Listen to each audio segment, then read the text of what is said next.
In a time long ago, in the heart of Madagascar, there was a kingdom unlike any other. It lay cradled between lush forests and mighty mountains, where the air was thick with the scent of blooming flowers and the songs of birds filled the sky. This kingdom, ruled by a wise and ancient line of kings and queens, was a place of beauty, mystery, and power.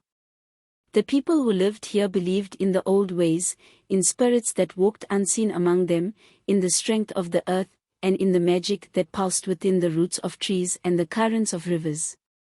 It was in this kingdom that a prophecy was whispered from the lips of the village seer to the ears of the king and queen. They would soon have a son, a child like none other, a boy whose strength would surpass that of 100 men, whose courage would shine like the first light of dawn. This child would be blessed by the ancestors, gifted by the gods themselves, destined to protect his people and bring honor to his family. His name would be Ibonia. And so, on the night of a great storm, as thunder rumbled across the skies and lightning danced upon the mountain tops, Ibonia was born. His first cry pierced the night, carrying with it the weight of destiny. The villagers gathered outside the palace, watching as the storm calmed and a brilliant star appeared, shining brighter than any other. This, they knew, was a sign that Ibonia was no ordinary child. From a young age, Ibonia showed signs of his extraordinary nature. He was strong, even as a boy, able to lift stones that men twice his size could barely budge. He was quick and clever, his mind sharp and his heart bold.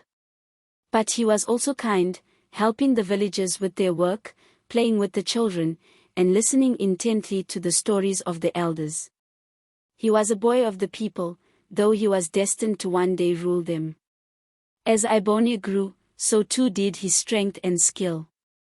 The villagers watched in awe as he trained, moving with the grace of a panther and the power of a charging bull. He learned to wield a spear with deadly precision, to track animals through the dense forest, and to speak the language of the winds and the water.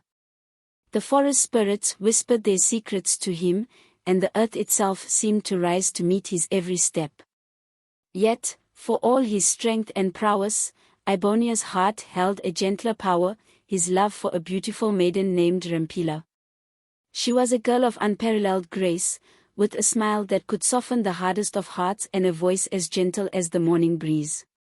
Ibonia had loved her for as long as he could remember, and she loved him in return, their bond as strong and enduring as the mountains that stood over their homeland.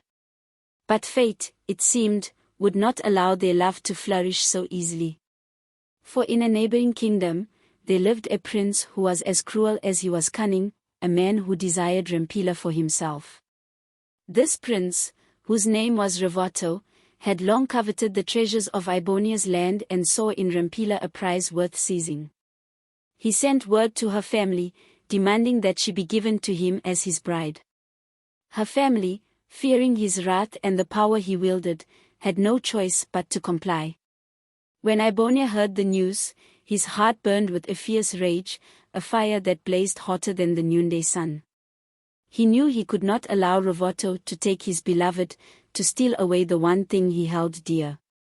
And so, with his spear in hand and his courage burning brightly, Ibonia set out on a journey to rescue Rampela and bring her back to his side. His path led him deep into the forest, where the trees grew thick and tall, their branches twisting like the fingers of ancient spirits. The air was heavy with the scent of damp earth and wildflowers, and the only sounds were the calls of hidden creatures and the soft rustle of leaves. But Ibonia was not afraid. He moved with purpose, his steps sure and steady, his heart filled with the determination of a man who would stop at nothing to protect those he loved. Along the way, he encountered many trials, each more challenging than the last. He crossed rivers that raged like wild beasts, climbed mountains that scraped the sky, and faced creatures that lurked in the shadows, their eyes gleaming with malice. But with each challenge, Ibonia grew stronger, his spirit unbroken, his resolve unshaken. One day, as he made his way through a dense thicket, he came upon an old woman, her back bent and her eyes cloudy with age. She was a spirit in disguise, sent to test his kindness and humility. Though he was weary from his journey, Ibonia stopped to help her, offering her water and food.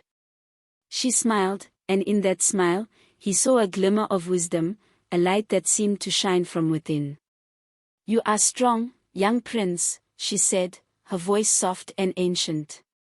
"But strength alone will not win the heart of your beloved. You must be wise, for only the wise can see the path that lies hidden." Ibonia bowed his head in gratitude, for he knew her words held truth. He continued on his way, carrying with him her advice like a precious treasure, a reminder that courage and strength were not enough. He would need wisdom to defeat Ravoto and rescue Rampela. At last, he reached the palace of Ravoto, a fortress of stone and shadow, where the air was thick with the scent of fear and sorrow. He moved silently through the halls, his steps as quiet as a whisper, until he found Rampela, her face pale and her eyes filled with sorrow. But when she saw him, her spirit lifted, a spark of hope igniting within her. With a fierce battle cry, Ibonia confronted Ravoto, his spear flashing like lightning as he fought with all the strength and skill he had gained. The battle was fierce, the clash of steel echoing through the halls, but in the end, it was Ibonia's courage, his love, and the wisdom he had learned that won the day. Ravoto fell, defeated, and Ibonia took Rampela into his arms, her tears of joy mingling with his. They returned to their kingdom, where the people welcomed them with open arms, their love and loyalty stronger than ever. And so, Ibonia, the hero prince, became a legend, his story passed down through the generations, a tale of strength, courage, and the power of love. For though he was a prince, and though he wielded the strength of 100 men, it was his heart, his brave, kind heart, that made him a hero. And that, the people of Madagascar knew, was a power greater than any other.